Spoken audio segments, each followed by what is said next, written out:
Okay. So I think I've shared this story before on this podcast, but if you listened before, you'd know that I was a 17-year-old high school dropout and a single mother, kind of raised and living in poverty at that point in my life. And I was the last of my 3 best friends, talking about friendship, to become a young mother. So that was sort of the space I lived in. And if you'd asked anyone, including me, what my future looked like, I would expect that would be where I would stay, more of the same. So my environment, that environment that I grew up in, had shaped my friendships, and those friendships reinforced a particular path.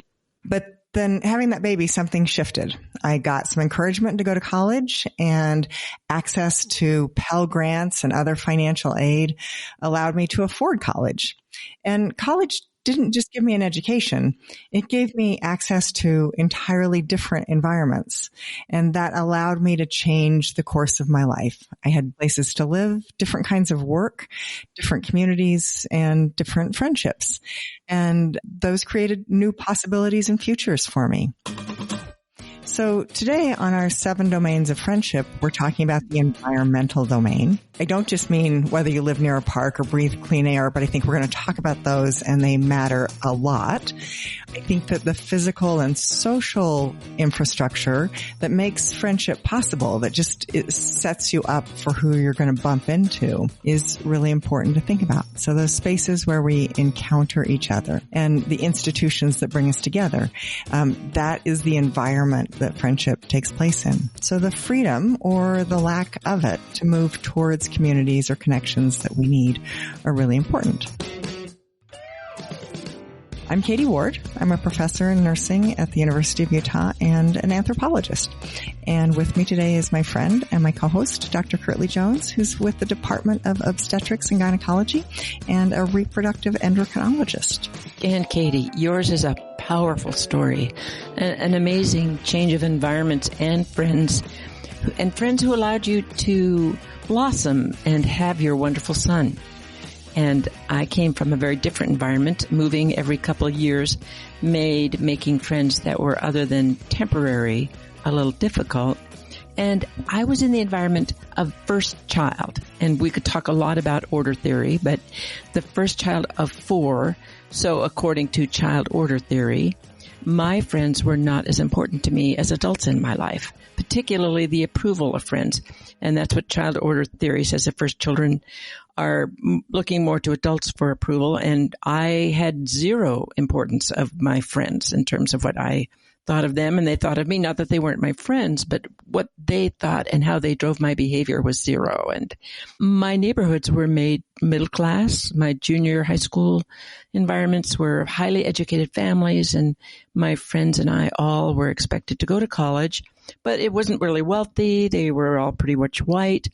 And going to college on an academic scholarship and knowing there was no other money coming from my family made my college life very study-oriented. And it wasn't until I was a senior that I made friends, roommates for the next many, many years, and still friends, who introduced me to my honey, my friend for the next 53 years. So for me, the environment of first child, moving around nationally and internationally, profoundly affected the friends who would be with me the rest of my life. And that was a small group, but an important group for me. I was a first child too, so I'll have to think about that. If I was, well, order theory doesn't predict everything, of course. But I think I grew up in a hurry.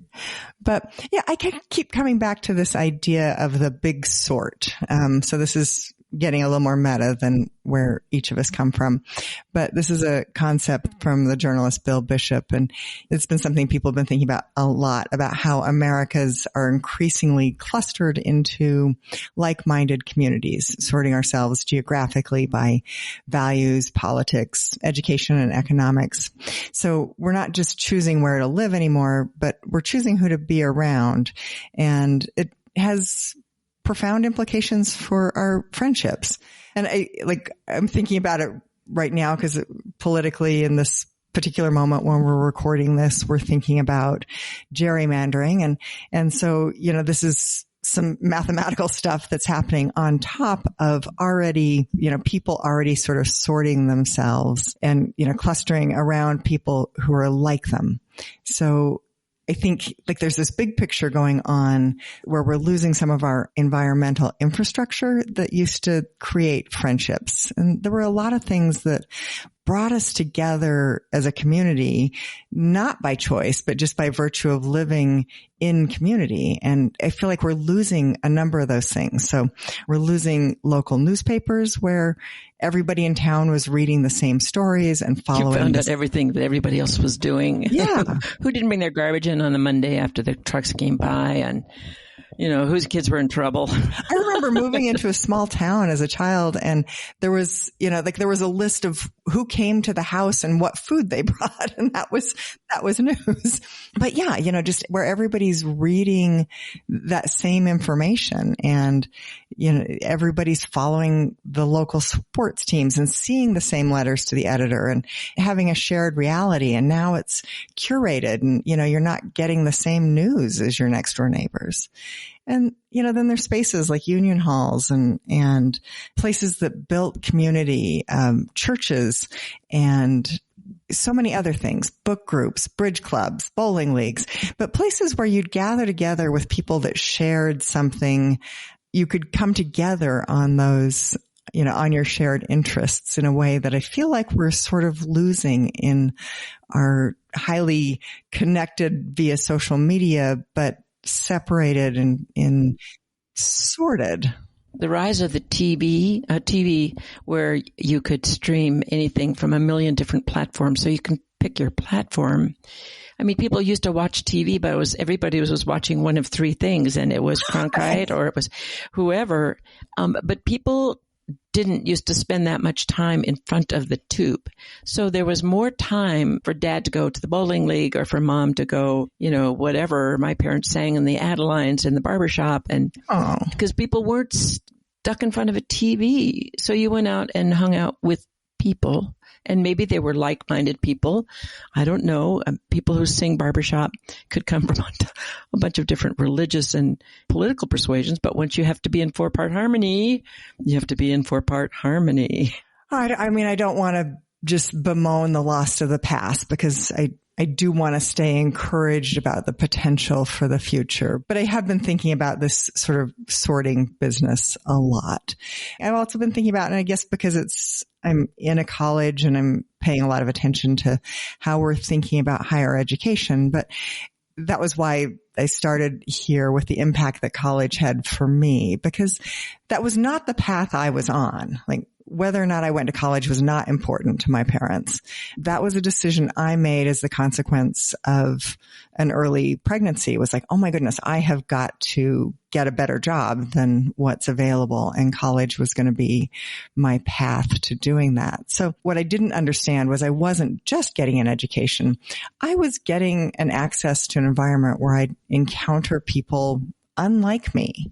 And I think that the value of college campuses where, you start to bump into people from different backgrounds, class-wise, financial backgrounds, different religions, different life experiences, and you throw them all together and live together and eat together and learn and make friends. And I'm really concerned about how we're defunding higher education and kind of, almost like pre-sorting people to say you're on this path of just your job is going to be to go make widgets or, stay on the farm. And I'm worried that we're on the verge of losing one of those environments that I mean, I'm just looking back at my life experience and thinking how formative that was for me. Well, I think that you went to college at the time that your brain was ready and interesting. Now, of course, it was rewired, and we talked about this in the 7 domains of the 4th trimester, but your brain had been rewired for being social, and you were still in late adolescence. And lo and behold, you were exposed to a whole lot of new stuff, and you were willing to take it in.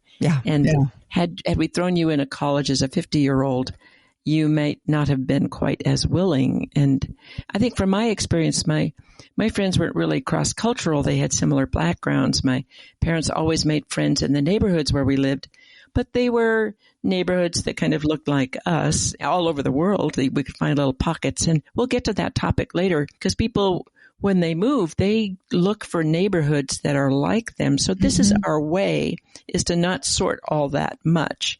anyway, there were neighborhood barbecues and neighborhood splash pools. And my dad was the neighborhood adventurer and would help kids fly kites and learn how to do stuff and chase people with snakes. And the defining number of children made it so easy for parents to click in with other parents. Now, the declining number of children, and I think there's increased mobility of neighborhoods, and certainly my family was mobile, but we moved into neighborhoods that had some steady families, makes the environment of community friends a little more fragile. I think of the wall-to-wall houses of the boroughs of New York City where people sat on stoops and kids played in the streets, and maybe they don't do that anymore.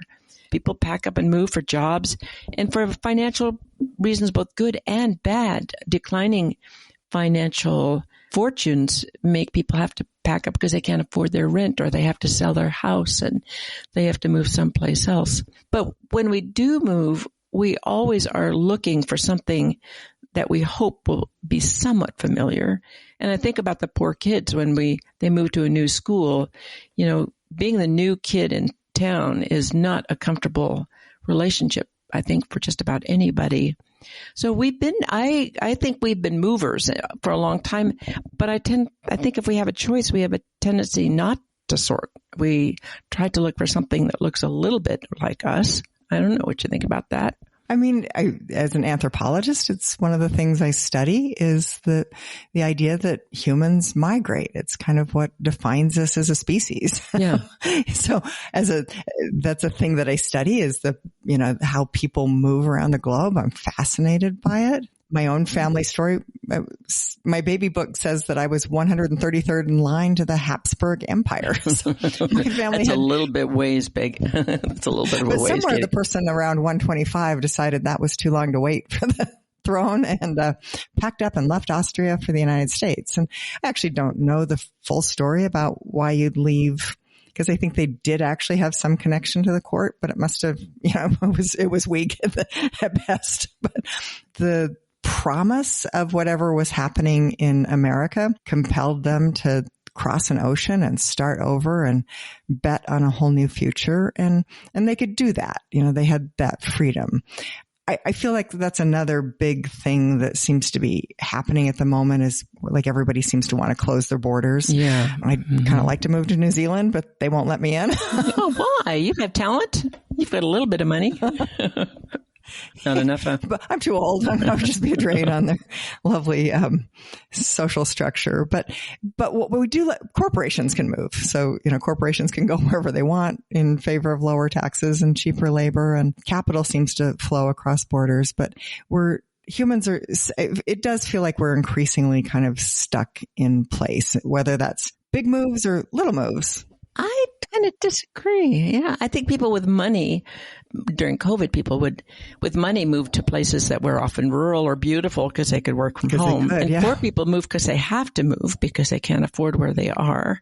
And I think people do move around for good and bad reasons. And I've been reading about the internal migration in Canada. And this is after I read all about the internal migration of African Americans during the early part of the 20th century and a little bit before. 12 million African Americans moved north to the northern parts of the United States. But anyway, the Canadians from the Canadian Maritimes have moved in large numbers recently as they loss of the fishing industry, and they moved to central Canada, Scandinavian, and these are Acadians, so they tend to have French and different food and different music, and they moved to central Canada, the oil patch, where there are jobs, and the word gets out that there are jobs in that town, and people move to that town so they can move with their friends from the Canadian Maritimes to neighborhoods where there are other people from their homeland, and they bring their culture and their music with them, and they don't commonly move to a new country. They can move internally in Canada, and they bring stuff with them, and they make a little new stirring of friendships and food and music in the community they move into, but they choose to try to move to where they know somebody, have a friend. And, we are increasingly seeing international migration of people, families and friends picking up from one country to migrate legally and illegally to a new country for better personal safety, better economic opportunities, or a place that they're no longer able to live and they just have to pack up.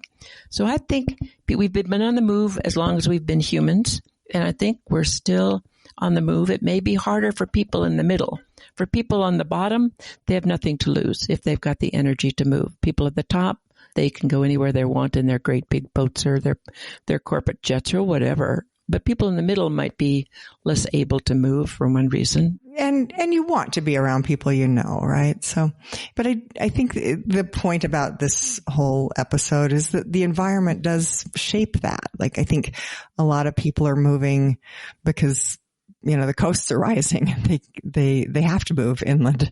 So there are all kinds of ways that the environment shapes our friendships and our opportunities. And I am a little worried that we're creating boundaries where people have less and less say in where they can go. So I think moving, to where community is stronger or where we might find our people or where our skills are valued or where we can go to college. Like these are all really important. And I'm worried about this idea that we're sorting people and making them stuck. Oh. It's a thing I'm worried about. And maybe this isn't the place to worry about it. Well, I'm still thinking about people who are seeking internal and external migrations by the millions across the world and arriving in places with new culture and new languages. And often these people try to settle in little enclaves of friends and families from their home culture. And we've done this for 250 years in this country. I think of cities with Little Italy or Germantown or Chinatown. And we try to create environments in our new place that looked and smelled like home. And it's easier to make friends if you have a common language. You're now immigrants, so you've got a common issue. And Katie, your comment about the big sort is interesting in the face of immigration where people move, but choose not to sort if they have a chance.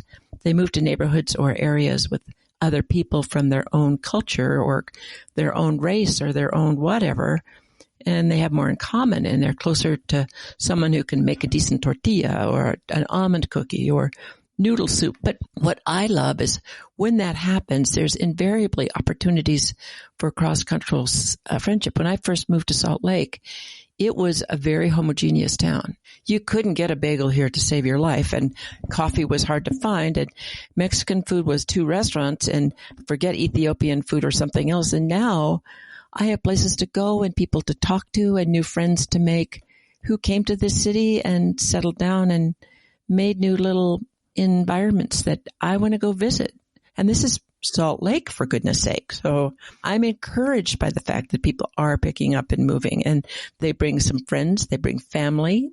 Sometimes people come all by themselves, but they often bring someone with them. So I'm kind of encouraged. But I'm very encourageable.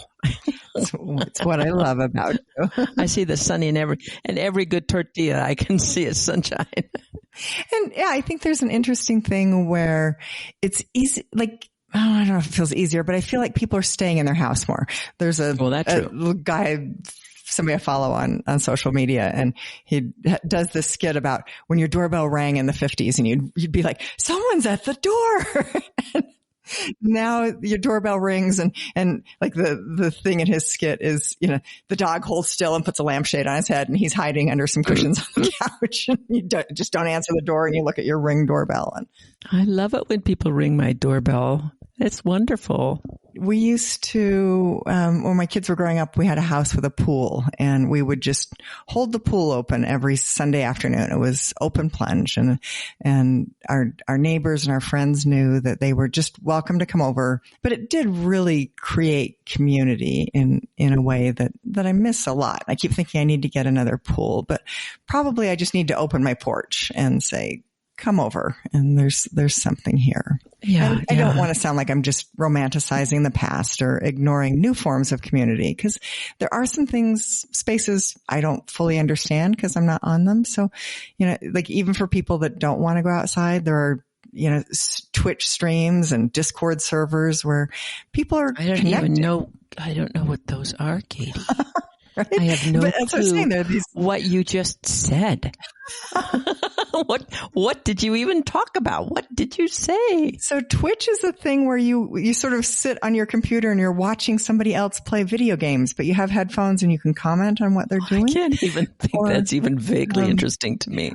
But I actually know people that's sort of their world. It's a very different world than the one I move in, but it's creating connections and people who are spending a lot of time on Discord where they're communicating with people and they're, again, they're sort of sorted. They're into their little channel of people, but they are making friends and connections. But I can't touch them and I can't smell them. I must be a dog. I think there's a dog in me. I want to be touched and I want to smell. That's how I get my endorphin fix from my friends. I want to be close to them, not electronically, but we're a different generation and maybe this is a new form of migration. That's a way to find your friends without having to pack up your house when you can't do that.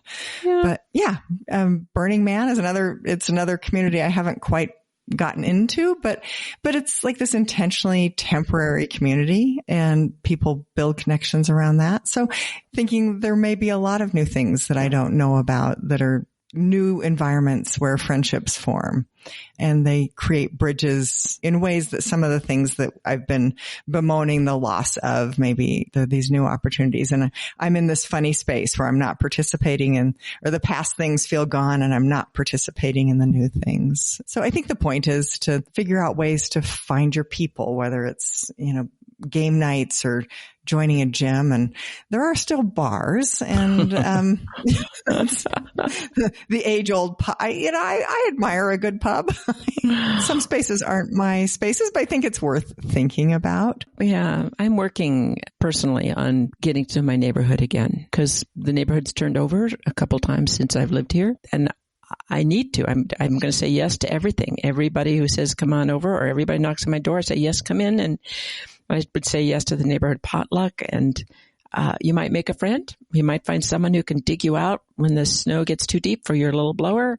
And that kind of kindness by you or your neighbor means bringing cookies as a thank you. Yeah. So you do this back and forth thing with friends. I mean, you don't have to go electronically. You don't have to travel around the world. And if you've got a halfway safe neighborhood, get to know your neighbors, and there's somebody in there who'd just be a lovely person to get to know. And besides, even if it's not a tier 1 perfect friend, it can be someone that you can help or they can help you. Yeah, for sure.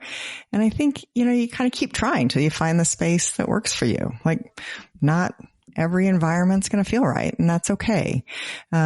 But somewhere there's a space where you can show up regularly and encounter people over time and, form new friendships. And I think collectively, this is important that we fight for infrastructure that creates friendships and supporting policies that create walkable neighborhoods and fund public libraries and make education accessible and protecting public spaces and protecting the environment that supports those spaces where it's safe to be outside and have shared commons. So dog parks, we talked about this in the emotional domain, that if you've got a dog, going to the dog park gives your dogs a chance to make new friends, and then you can be that person's dog mom or whatever. And it's a place to go where you've got a common theme, which is your dog, who hopefully behaves appropriately in groups. Yeah, make dog parks.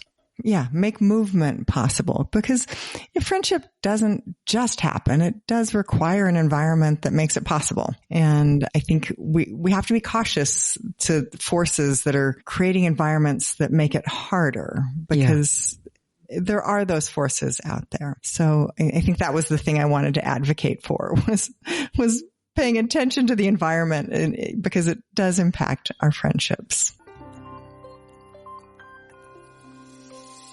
So I want to say thank you for listening to the 7 Domains of Friendships. We've had some really wonderful conversations throughout this series. And so if this is your first one you're picking up, please go back and listen to the rest of the series and join us for all of our conversations as we explore what it takes to build and maintain meaningful connections in our modern life. You can find the 7 Domains of Women's Health wherever you get your podcasts. So any of the podcast platforms are online at womens7.com. Until next time, pay attention to those spaces around you and ask yourself, does this make friendship possible? And if not, what can you do to change that? Absolutely.